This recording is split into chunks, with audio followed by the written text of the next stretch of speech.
আসসালামু আলাইকুম। আমি সাবিয়া শারমিন ব্লগ চ্যানেল থেকে আপনাদের সবাইকে আমন্ত্রণ করছি আমার আজকের ভিডিওটি দেখার জন্য। কাছে দূরে সবাই কেমন আছেন? আশা করি যে যেখান থেকে আমার ভিডিওটি দেখছেন সকলে ভালো আছেন। আলহামদুলিল্লাহ, আমি আমার পরিবার ভালো আছি।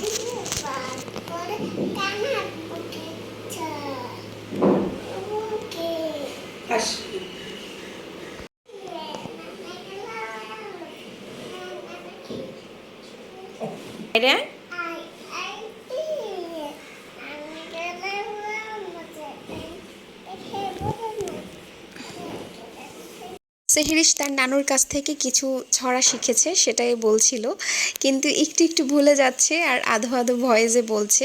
শুনতে খুবই মিষ্টি লাগছে। সেহরিশের আমার মায়ের সাথে অ্যাটাচমেন্টটা খুব বেশি।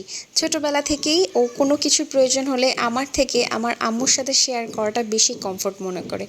আর ও দেখতেও কিছুটা আমার মায়ের মতনই। এছাড়াও কেন জানি না, আমারও ছোটবেলায় হয়েছে এমন।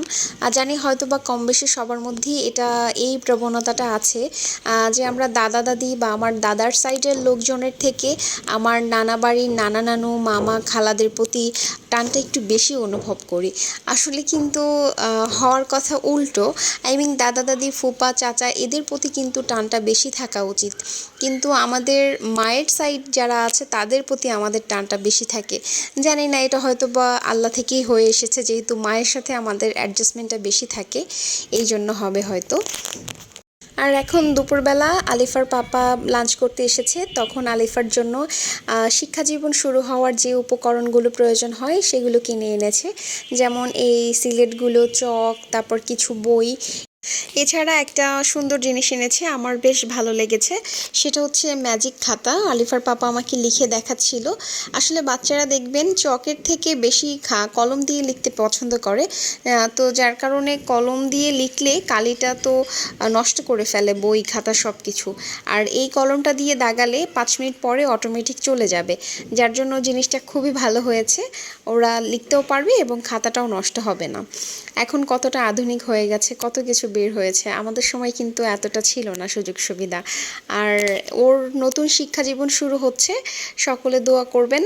আর আমার মেয়ে যেন মানুষের মতো মানুষ, আদর্শ মানুষ হিসেবে গড়ে উঠতে পারে, এটা তো কি আমার চাওয়া। এর থেকে বেশি কিছু আমি ওর কাছ থেকে চাই না। ওর কেবল 3 বছর প্লাস হয়েছে, তাই চাচ্ছিলাম যে বাসায় একটা ম্যাম রেখে একটু প্রাথমিক শিক্ষাগুলো দিব, এরপরে স্কুলে দিব। তো যাই হোক, তারপরও একটা জীবনের বড় অধ্যায় শুরু করতে যাচ্ছে, যার জন্য মনের মধ্যে ভালো লাগাও কাজ করছে, তার সাথে সাথে একটু কষ্টও লাগছে ওর জন্য, যে জীবনে এই যুদ্ধ শুরু করে দিল, জানি না এর শেষ কোথায়। তো যাই হোক, গতকাল রাতে কাঁঠাল এনেছিল, কাঁঠালটা এত শক্ত ছিল আমি খুলতে পারছিলাম না, তাই আলিফার পাপা একটু হেল্প করে দিচ্ছিল। আর আজকে রান্না করেছিলাম দেশি মুরগি, দেশ থেকে 3-4টা মুরগি এনেছিলাম। তো আজকে এটা লাস্ট শেষ, তো এটাই রান্না করে সবাই একসাথে বসে খাচ্ছিলাম। তো এটা যেহেতু অনেক দিন আগের ভিডিও ছিল, আম্মু 2 দিন হলো চলেও গেছে, বাড়িতে পৌঁছে গেছে।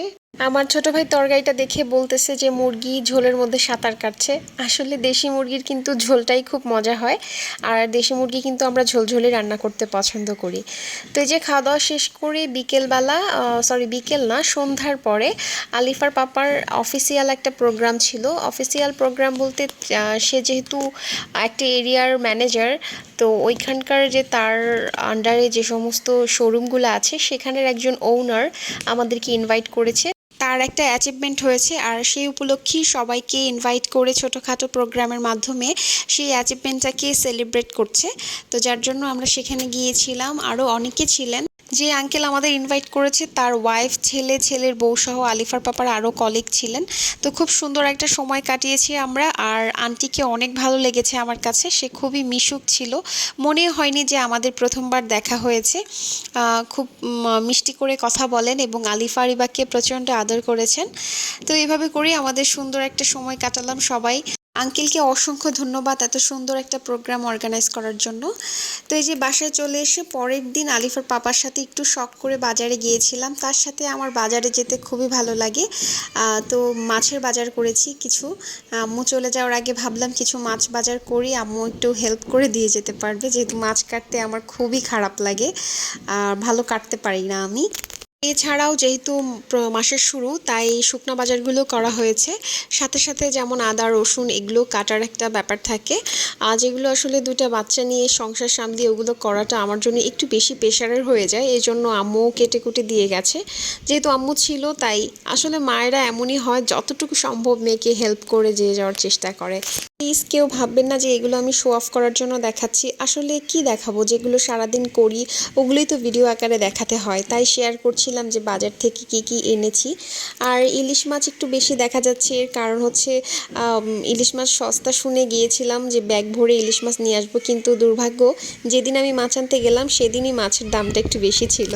তো এরই মধ্যে দিয়ে আমার আজকের ভিডিও শেষ করছি, সকলে ভালো থাকবেন, আসসালামু আলাইকুম, আল্লাহ হাফেজ।